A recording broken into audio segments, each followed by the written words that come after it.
Welcome to another deep dive. We get our hands on some really cool stuff. And today, you actually sent this to us, a lecture by Professor T.D. Lin. We're going to be focusing on that today. It's a lot. There's a lot in here about psychology. Yeah. But that's kind of what we do here, right? Take something complex, break it down, make it something you can actually use. Yeah, I mean, Professor Lin, he's got this really unique perspective. Coming from his background, he's got his doctorate from the U.S., been teaching psychology for years, and he's got this deep understanding of all these big names in the field, Yeah. like Martin Seligman. And through all of that, he sort of built his own understanding of positive psychology. So we're going to cover a lot of ground here. How to cultivate positive emotions, what it means to be truly engaged with what we do, finding meaning, the role of our relationships, and of course that sense of accomplishment we all crave. So he starts off with this concept, learned helplessness. It's actually Seligman's idea originally. And Professor Lin, he uses this example like picture a calf, right? They put a nose ring on it. So even after the calf grows up, it's a cow, right? And that nose ring's gone. It still acts like it can't move past a certain point. It's crazy how much our past experiences can limit us, even when those limitations aren't even real anymore. Yeah, like a mental fence. But what's really interesting is how Professor Lin takes that idea, that individual thing, and he kind of zooms out to this societal level. He talks about upward mobility, how it used to be easier. He even brings up former President Chen Shui-bian, coming from a humble background, working his way up through education. Right. It kind of makes you think about how societal structures themselves can shape what people believe is even possible for them. And then he contrasts that with what we see today, right? All these phrases like, a theory, like good luck's just going to fly right over you. Really loser, who's ear, the lying flat generation. It's like this whole vibe of why even bother? And that's where the learned helplessness comes back in. Professor Lin argues that when people keep hitting roadblocks, well, they can start to just give up. It's that lying flat mentality. Yeah. And it becomes a self-imposed limitation. Yeah. They've learned to be helpless, even if things could actually change. Okay, but now here's where it gets exciting. Because Seligman, his work, it actually shifted towards the positive. Right. He went from helplessness to what makes life worth living. Right. And that's how we develop PERMA. Yeah. And Professor Lin, he calls it positive addition psychology. It's not about fixing what's broken. It's about adding what's good. Building on what you already have. Exactly. So PERMA, 5 core elements. Let's break those down. All right. So we got positive emotion, engagement, relationships, meaning, and accomplishment. Those are like the cornerstones of a good life. And what's really cool about PERMA is that it's holistic. You don't need to be firing on all cylinders, all 5 of these, to be doing well. Yeah, it's not all or nothing. Right. Even boosting just one of these areas can really make a big difference. I love the analogy Professor Lin uses. He calls them vitamins, like vitamins for the mind. Yeah, it's a perfect way to think about it. Just like our bodies need different vitamins, our minds need these 5 elements to thrive. Okay, let's unpack the first one. P for positive emotion. Professor Lin actually has his own framework for understanding emotions, the 5P framework. So what's the first P? It's peripheral. It's about where emotions come from in our brains. Our brains. Yeah. So it turns out emotions often bubble up from this more primitive part of the brain, the limbic system. So not like the super rational, logical part. Not quite. It's more instinctual, reactive. So like, when the stock market suddenly crashes and everyone starts selling out of fear. Exactly. Or think about a virus outbreak. The initial anxiety, it's not always based on like a calm analysis of the actual risks. It's a gut reaction. Yeah, that limbic system's firing off before you've even had time to think it through. Okay, so that's peripheral. What's the next P? It's pervasive. This one's all about how emotions tend to spread. They impact different areas of our lives. Like that pandemic example you were just talking about. The uncertainty, it starts with the health concerns, but then it spills over into your finances, your family life, your social life. Exactly. One negative feeling can really cast a shadow on everything. Okay, pervasive. Number 3. Passive. This one's interesting.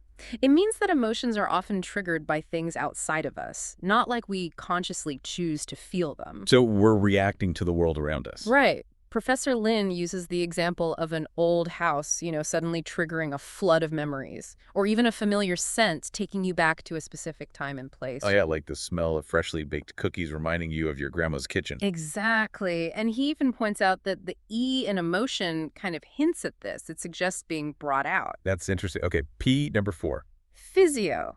This highlights the link between our physical state and our emotions. Like how sometimes you're just grumpy because you're hungry. Exactly. Professor Lin talks about neurotransmitters, those chemical messengers in our brain, playing a role in things like depression and happiness. So if you're feeling down, first thing, check in with your body. Are you tired? Hungry? Those basic needs, they really do matter. Absolutely. Sometimes the answer is a lot simpler than we think. Okay, last P coming up. Physical. This one's all about how our surroundings can actually influence our emotions. Oh, I like this one. Like how being in a beautiful, peaceful place can instantly calm you down. Right. Professor Lin has this phrase, the mind follows the environment.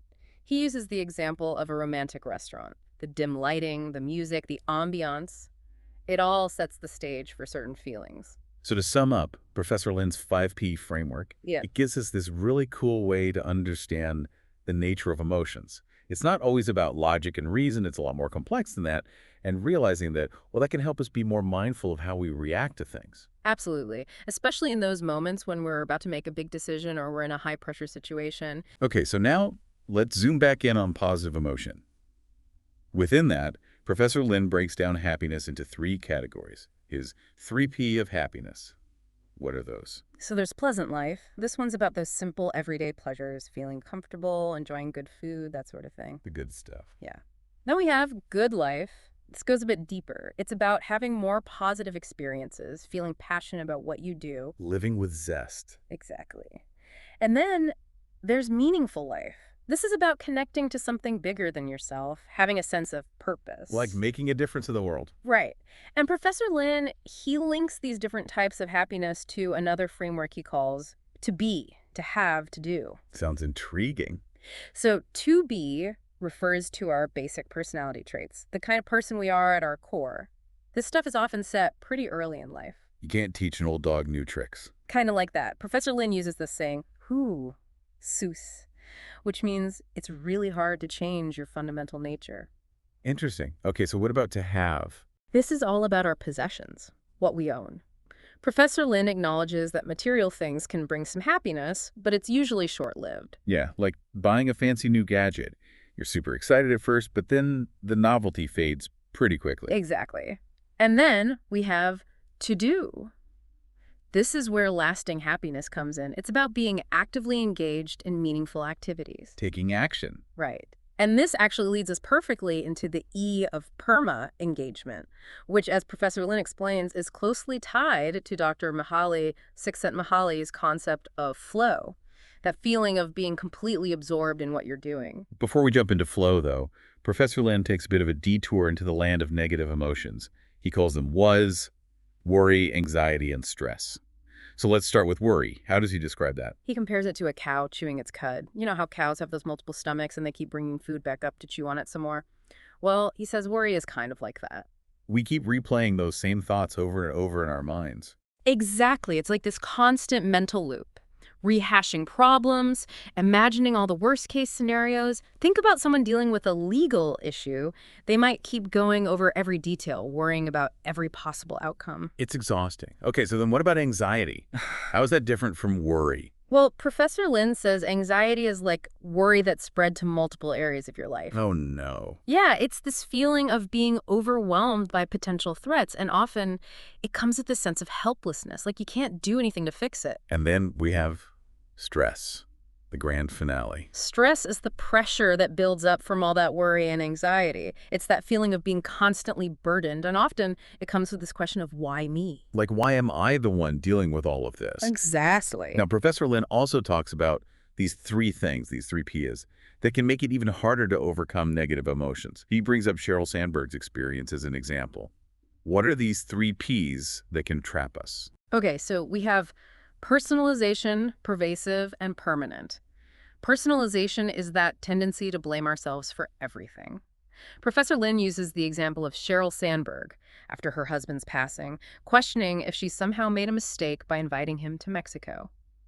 It's so easy to fall into that self-blame trap. It really is. And then there's pervasive. That's when we let one negative event affect every single area of our lives. So like instead of it being contained to just that one thing, it colors everything. Exactly. Professor Lin says someone who's experienced a major loss might start worrying excessively about their children's future happiness in every single aspect. It's like one dark cloud spreading over everything. And the final P. Permanent. Yeah. This is that belief that things will never get better. Like it's always going to be this bad. Right. Thoughts like, I'll never be happy again, or they'll never understand me. It's like giving up hope. And Professor Lin emphasizes that these 3 Ps, they're all tied to how we attribute things, how we explain the causes of events. If we always blame ourselves, see negativity everywhere, and believe it's never going to change, well, that's a recipe for being stuck in a negative cycle. It's like setting yourself up for unhappiness. Okay, so now we can finally get to E for engagement. And this is where Professor Lin brings in Dr. Mihaly Csikszentmihalyi's concept of flow. What exactly is flow? Flow is that state of complete absorption in an activity. Time seems to disappear, you're totally focused, and you're just completely immersed in what you're doing. Like being in the zone. Exactly. So how do we get there? How do we create the conditions for flow? Professor Lin outlines 4 key factors. He calls them F4. And the first F is freedom, meaning the activity has to be something you choose to do willingly, not something you're forced to do. So like going for a run because you want to exercise versus having to run laps in gym class. Exactly. Having that sense of choice, that autonomy, is huge for getting into flow. The next F is focus, that laser-like concentration. Right. And Professor Lin has some great examples here, like kids who are totally engrossed in a video game or building with Legos or drawing. He even tells this funny story about Isaac Newton. He was so focused on his work that he accidentally boiled his watch instead of an egg. Whoops. Yeah. Talk about being in the zone. Okay, so that's freedom and focus. What's F number 3? 4% challenge. This one's all about finding the right level of difficulty. The task has to be challenging enough to keep you engaged, but not so hard that it becomes overwhelming. So like riding a motorcycle on a winding mountain road. It's Yeah. exciting, it requires skill, but it's not impossible. It's that perfect balance. Exactly. And thinking about your own life, where are you operating in that sweet spot? Where are you challenged but not overwhelmed? And where might you need to adjust the difficulty level to really get into that flow state? Great questions. Okay, last F. Feedback. This is about having clear and immediate information on how you're doing. Like those progress bars you see on computers. Yeah, kind of. Professor Lin gives the example of training dolphins. They do a trick correctly, they get a reward right away. And he says that in our own lives, having those feedback mechanisms, those ways to track our progress, is crucial for staying motivated and engaged. It makes sense, yeah. And what's really cool is that Professor Lin shares a personal story about finding flow. He talks about this really stressful time during high school exams and how he found himself totally absorbed in reading extracurricular books, like totally escaping into these books as a way to cope with the anxiety. And it actually ended up influencing his path towards studying psychology later on. I think that's really powerful. It shows how flow can show up in unexpected ways and even lead us down new paths we never imagined. Yeah, I like that. Okay, moving on to R for relationships. This one feels pretty straightforward, but what are some of the key things Professor Lin emphasizes about our connections with others? He really hammers home the point that emotional connection and strong social support, they are absolutely essential for our well-being. Like we are social creatures at heart. Right. And he talks about the importance of having genuine, close friends. He uses this term, friends you can really talk to heart, not just like a ton of superficial acquaintances. It's about quality over quantity. Real connections. Exactly. And he references Thomas Friedman's book, Thank You for Being Late, and this idea of the hurricane eye. Oh, I remember that book. Friedman describes the hurricane eye as that calm space in the middle of all the chaos and rapid change happening around us. And for Friedman, that hurricane eye was literally a small table at a bar in his hometown where he had these deep, meaningful relationships with the people there. It was his safe haven. Right. And Professor Lin uses this to emphasize how important it is to have those stable, trustworthy connections in our lives. They're like our anchors in the storm. It makes you think about where your own hurricane eye is. Yeah. Or maybe if you even have one. It's a good question to reflect on. And Professor Lin, he also brings up an interesting point about how the pandemic might have impacted this.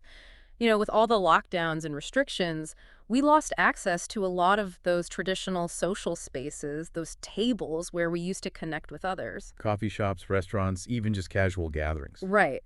And he suggests that this disruption to our social lives might have actually contributed to that rise in feelings of loneliness and depression during that time. It's a really good point. Yeah. And he extends this idea of relationships beyond just our personal friends and family to include organizations as well. Yeah, he says that we all crave that sense of belonging, that feeling of being part of something larger than ourselves. And having a supportive community, whether it's at work or in some other group, is crucial for our overall well-being. Makes sense. Okay, now let's get into M for meaning. And Professor Lin kicks off this section with this kind of abstract analogy about integral calculus. I got to be honest, I wasn't quite sure what to make of it. What's the main point he's getting at there? Yeah, that one's a little heady. But the essence of it is that finding meaning is a deeply personal journey. There's no one-size-fits-all answer. What gives one person a sense of purpose might not resonate at all with someone else. He's using that integral analogy to represent the unique space that each of our lives occupies. So, like, there's no universal formula for meaning. Exactly. It's about finding what matters to you, what gives your life that sense of significance. And this is where he brings in Viktor Frankl and that powerful quote, "Those who have a WHY to live can bear with almost any how a W." How does that relate to finding meaning, especially in the face of challenges? This quote is at the heart of Frankl's logotherapy, and Professor Lin highlights how relevant it is to this idea of meaning. Frankl, he survived the horrors of Nazi concentration camps, and he really believed that having a strong sense of purpose, a why, is what helped him and others endure unimaginable suffering. It's about finding that reason to keep going, even when things are incredibly tough. Right, but what happens when that why is hard to find, like in times of grief or loss when it feels like everything's been turned upside down? Professor Lin actually addresses this. He talks about the strategy of changing the reference point. What does that mean? It's about shifting your perspective, reminding yourself that things could be worse. Professor Lin uses Sheryl Sandberg's experience again, losing her husband. It was obviously devastating, but he points out that it could have happened in an even more tragic way if he'd been driving their kids, for example. So it's about finding a different lens through which to view the situation. Exactly. And he also mentions those Chinese sayings, yiz, the Aggie, a loss, it may turn out to be a gain, and CFAC, all things work together for good.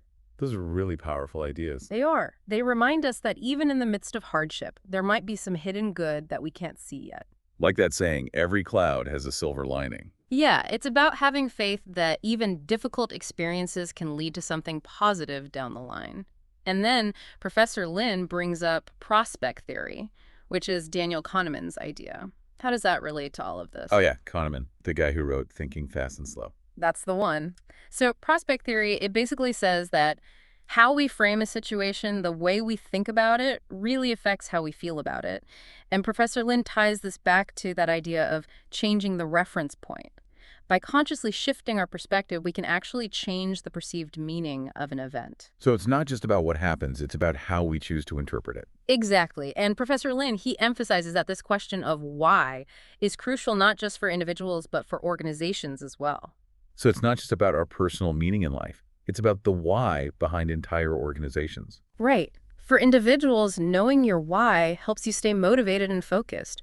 Why are you pursuing this career? Why are you putting all this effort into this project? And for organizations, having a strong sense of purpose beyond just profit, that shared why, can foster a much stronger sense of mission and even lead to more ethical behavior. It's like having a compass that guides everyone in the same direction. Absolutely. Professor Lin also talks about this concept of the value chain when it comes to meaning. What's that all about? He uses this great analogy about two bricklayers. One bricklayer, he just sees himself as laying bricks day in and day out. The other bricklayer, he understands that he's contributing to building something much bigger and more beautiful, like a cathedral. It's the same job, but their sense of meaning is completely different. Because they see their place in the bigger picture. Exactly. And that's what the value chain is all about, understanding how the different pieces fit together to create something truly meaningful. I like that. Yeah. And then finally, in relation to meaning, Professor Lin introduces his concept of past mind, present mind, future mind. So it's about how we relate to time, our past, present, and future. Exactly. So the past mind, it refers to our tendency to dwell on past experiences, especially past successes. Like that one time you aced that presentation and everyone loved it. Yeah. And Professor Lin talks about this thing called the Zeigarnik effect, that psychological phenomenon where we tend to remember unfinished tasks or unresolved situations more vividly. It's like our brains are trying to complete the loop. So that's why it's so hard to let go of things that are left hanging. Exactly.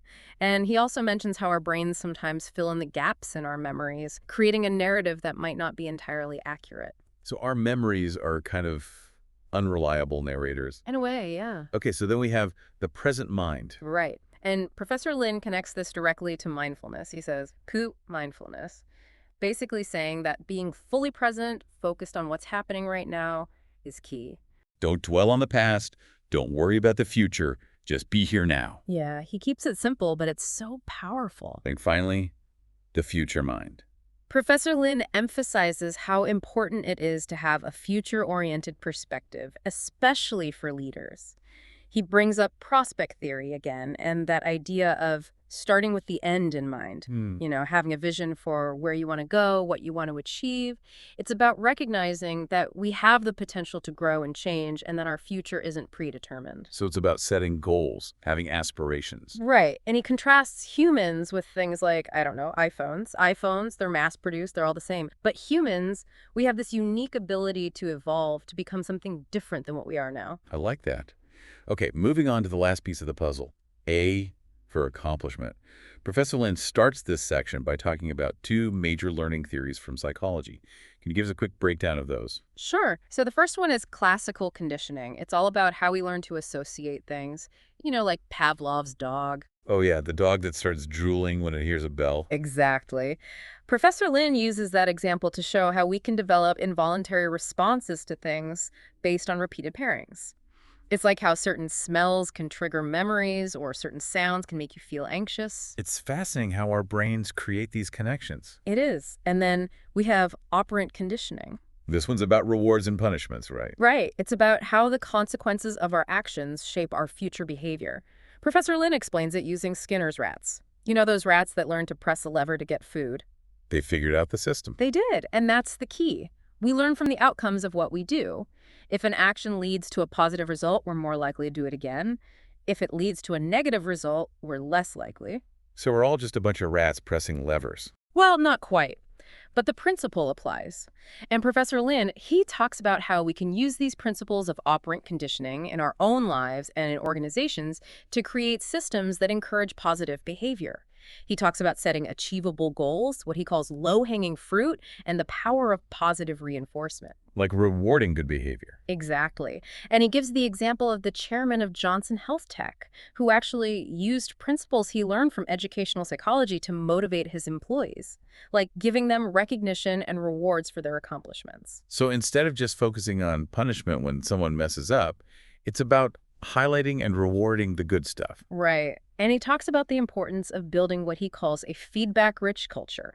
It's about giving people regular and immediate feedback on their performance so they can see how their actions are contributing to the overall goals. I like that. It's so much more effective than just getting one big performance review once a year. Exactly. Okay, so now we're going to take a bit of a turn. Professor Lin brings in Dr. Stephen Ilardi and his SOS approach to dealing with depression. SOSE. It stands for sunlight, omega-3, sleep, and exercise. Interesting. So it's a more holistic approach looking at lifestyle factors. Exactly. Ilardi's argument is that depression, to a large extent, is a disease of civilization. Like it's a byproduct of our modern way of life. Right. He points out that indigenous populations who live more traditional lifestyles often have much lower rates of depression. It's like our bodies and minds weren't designed for the way we live now. That's the idea. And the SOSE approach, it focuses on getting back to some of those more fundamental needs. Exposure to sunlight, for example, it helps our bodies produce precursors to melatonin, which is chemically similar to serotonin, a key neurotransmitter involved in mood regulation. So sunlight actually has a direct impact on our mood. It can, yeah. Then there's omega-3 fatty acids, which are crucial for brain health.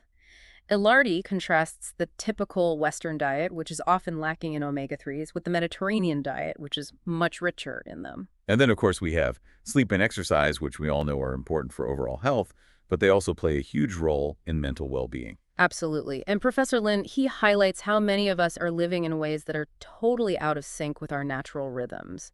We spend most of our time indoors, away from natural light.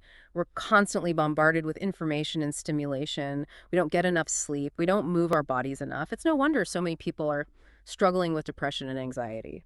It's like we've created this environment that's making us sick. That's a powerful way to put it. Okay, Professor Lin wraps things up by bringing it back to the workplace, sharing his thoughts on HR and organizations. What are some of his key takeaways there? He contrasts the traditional view of HR, which he calls human resource control, with this newer idea of focusing on employee experience flow. So it's about shifting from controlling people to creating an environment where they can thrive. Right. He argues that when organizations focus on creating positive experiences for their employees, they see much better engagement and ultimately better performance. He even compares well-designed internship programs to positive travel itineraries. It's about creating those memorable and impactful experiences. It's about making work something that people actually want to do. Exactly. And he shares this really thought-provoking quote, Hewitt, which basically means a nation is the sum of its people, and people are vessels of the mind. So it all comes back to the individual. Right. The well-being of a nation or an organization depends on the well-being of the people within it. Powerful stuff. And he circles back to that idea of fast thinking and slow thinking in the brain. Remember Kahneman's System 1 and System 2? Yeah, the two different modes of thinking. So Professor Lin concludes by saying that it's important for both individuals to cultivate healthy psychological habits and for organizations to foster those positive environments that support well-being and effective decision-making. It's about creating those spaces where people can think clearly and creatively. Making sure those psychological circuits are wired the right way. Exactly. And Professor Lin, he shares his own personal takeaways from all of this. He says that going back and revisiting these concepts, it deepened his appreciation for the power of positive psychology, and especially for the additive nature of PERMA. That idea that we can keep building on what we have, even if we're not perfect in every area. Right. It's really encouraging. And he contrasts PERMA with Kazuo Inamori's success equation. Oh, yeah, Inamori, the Japanese businessman and philanthropist. His equation is life result, thinking X, passion X ability. Right, and Professor Lin points out that thinking in this equation can be either positive or negative, and negative thoughts can really drag down the whole outcome, unlike PERMA, which is focused on adding those positive elements. So it's not just about our actions and abilities, it's about our mindset. Our thoughts really do matter. They really do, and that's how Professor Lin ends his lecture. He encourages us to reflect on our own psychological states and to use the PERMA framework as a guide for shifting towards a more positive mindset. He really emphasizes that guarding our thoughts is crucial for our overall well-being. It's about being intentional about what we allow into our minds. Exactly. Wow. So we've covered a lot in this deep dive. We've explored the core elements of PERMA, dug into the complexities of our emotions with Professor Lin's 5P framework, learned about those 3 Ps that can keep us stuck in negativity, and discovered the power of flow in meaningful engagement. We've also talked about the essential role of relationships, both personal and organizational, and the importance of finding meaning in our lives even when things are tough. And then we shifted gears a bit and explored the SOAC approach, that holistic look at lifestyle factors that can impact our well-being.